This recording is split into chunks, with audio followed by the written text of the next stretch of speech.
মানে কি হ'ল আমাৰ ডিএক্সআইৰ পৰা 15 নং ৰাষ্ট্ৰীয় ঘাইপথৰ পৰা যিটো আমাৰ ঢলা শদিয়ালৈকে মানে আমাৰ সংযোগী যিটো পথ সেই পথটোৰ অৱস্থা আজি মানে এই ধৰণৰ হৈ আছে। এনেকুৱা খাল বাম বৃহৎ এটা খাল হৈ আছে মানে আমাৰ এই ৰাস্তাটোত। এইখিনিত মানে সৰু সৰু ল'ৰা ছোৱালীবিলাক অহা যোৱা কৰে, স্কুললৈ যায়, কলেজলৈ যায়। বাইচান্স যদি দুৰ্ঘটনা হয় তেনেহ'লে মানে বহুত বিপদজনক আচলতে। তাৰপিছত এইখিনিতে মই আৰু এটা কথা উনুকাই থ'ব বিচাৰিছোঁ। মানে কি হয়, এতিয়া ইলেকশ্যনৰ সময়ত বলিন চিতাদেৱে যিটো মানে শিলগুটি এগাই গেভেল এগাই দি কিনে যিটো মানে ৰাজনীতি কৰিছে সেইটো আমি সঁচাকৈ মানে নিন্দনীয়।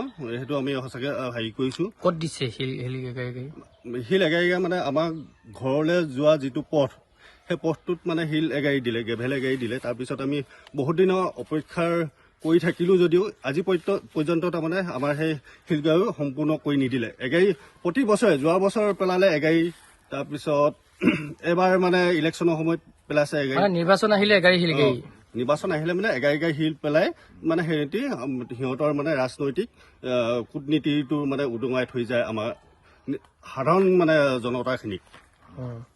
কি ক'ব এই মুহূৰ্তত কি বুলি হয়তো সমাগত নিৰ্বাচনত তেখেতক আমি গ্ৰহণযোগ্য নহয় বুলি ভাবিছোঁ। তেখেতক আমি 20 বছৰ কাৰ্যকাল চলাই থকাৰ পিছতো যে উন্নয়ন নহ'ল, গাঁওবিলাকৰ উন্নয়নৰ কথা কৈ থাকে, গাঁওবিলাক যে উন্নয়ন নহ'ল সেইটো আমি নিন্দনীয় ভাষাৰে মানে তেখেতক আমি কৰিব বিচাৰিছোঁ। আৰু গাঁৱৰ যিবিলাক আঁচনি আছে চৰকাৰী, সেই আঁচনিবিলাক পাইছেনে গাঁৱৰ মানুহবিলাকে? বাকী আঁচনি বিভিন্ন RPMৰ ঘৰ হওক বা লেট্ৰিন হওক, এইবিলাক অৰুণোদয় হওক, এনেকুৱা সেইবিলাক মানে কি হ'ল হেৰি বছৰ পাৰ হৈ যায়। এনেকুৱা আমাৰ গাঁওখনত এনেকুৱা ধৰণৰ মানুহ কিছুমান আছে যিবিলাক মানুহে মানে RY ঘৰবিলাক পাব লাগে, যিবিলাকে পাব নালাগে সেইবিলাকে পাই আছে, কিন্তু যিবিলাকে হেৰি কৰে মানে পাব লাগে সেইবিলাকে নাপায়, মানে যোগ্যজনে পোৱা নাই।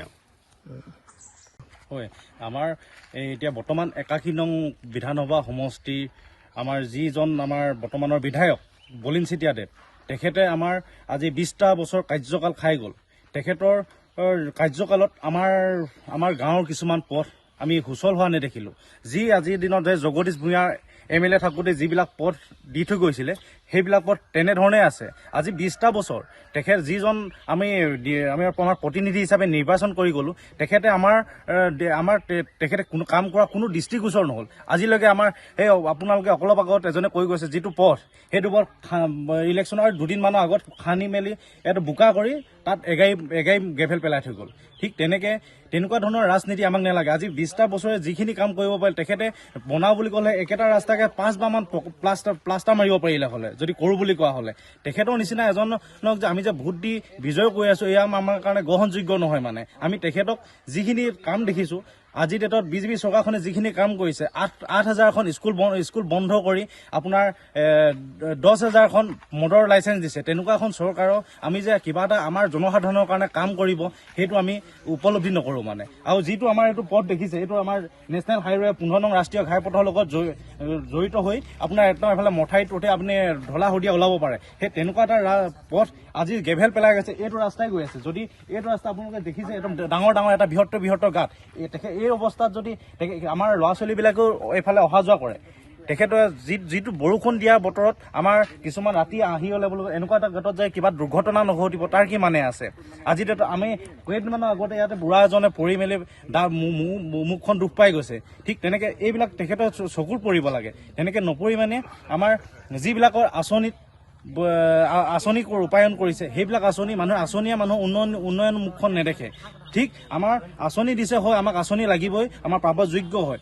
সেই ক্ষেত্ৰত আমাৰ আটাইতকৈ প্ৰয়োজনীয় হ'ল আমাৰ যাতায়াত ব্যৱস্থাটো। সেই যাতায়াত ব্যৱস্থাটো তেখেতে একেবাৰে নিম্নমানৰ চাই আছে। এইখিনি নিৰ্মাণ কৰিবলৈ আহ্বান জনাইছিলে নাই কেতিয়াবা? আমি আমাৰ নিৰ্মাণ কৰিবলৈ আমি বহুবাৰ তেখেতৰ ওচৰত কৈছোঁ। তেখেতে আমাৰ যোনটো আপোনাৰ অকণমান আগত আছে ৰাস্তা এটা, সেইটো যোনটো আপোনাৰ ৰংপুৰীয়া তিনিআলিত হৈ পিনে আপোনাৰ মেইন নেশ্যনেল হাইৱেৰ লগত জড়িত হৈছে 15 নং ৰাষ্ট্ৰীয় ঘাইপথ, সেইটো আহি পিনে আপোনাৰ দিয়াক পাৰি হৈ সংযোগী হৈছে। সেই পথটোৰ কাৰণে আমি বাৰম্বাৰ তেখেতক আবেদন কৰি আছোঁ। সেই পথটো তেখেতে মানে আপোনাৰ কিবা নিদিওঁ বুলিয়ে কয়। তেখেতৰ আপোনাৰ যিকেইটা আমি পিয়ে সুধিলোঁ সেই ৰাস্তাটো নিদিওঁ, কিবা তাত কিবা জড়িত হৈ আছে, তেখেতে ভোট নেপাওঁ বুলি কৈ পিনে এই অৱস্থা কৰি আছে নেকি, সেইটো আমাৰ অনুভৱ হৈছে মানে এতিয়া। যিটো সমাগত নিৰ্বাচন, গতিকে কি হ'ব এতিয়া, কি চিন্তা চৰ্চা কৰিছে? বৰ্তমান এই সমাগত নিৰ্বাচনত আমি এইবাৰ আমাৰ শদিয়া বিধানসভা সমষ্টিত একেজনকে আমি ভোট দি 20টা বছৰ কাৰ্যকাল আমি তেখেতক দিলোঁ। তেখেতৰ পৰা আমি আৰু আশা নকৰোঁ যে তেখেতে আৰু কিবা এটা যে দিব।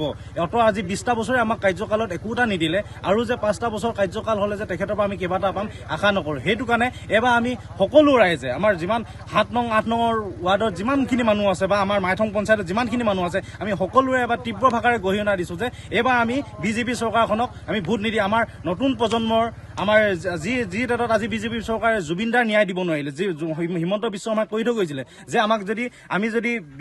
আমি যদি জুবিনক ন্যায় দিব নোৱাৰোঁ, আমাৰ 26ত আমাক ভোট দিব নালাগে, তেনেস্থলত আমি ভোটটো কোনো পধ্যে দিব নোৱাৰোঁ। সেইকাৰণে আমি নতুন নিৰ্বাচনত এবাৰ আমি নতুন প্ৰজন্মই আমি নতুন এজন আমাৰ ইয়াত বিধায়ক হিচাপে আমি এবাৰ নিৰ্বাচন কৰিম, আৰু সেই নিৰ্বাচনত আমি সফল হ'ম, তাকে মই কৈছোঁ। যিকোনো খবৰৰ বাবে যোগাযোগ কৰক আমাৰ এই নম্বৰত 9181 307 221।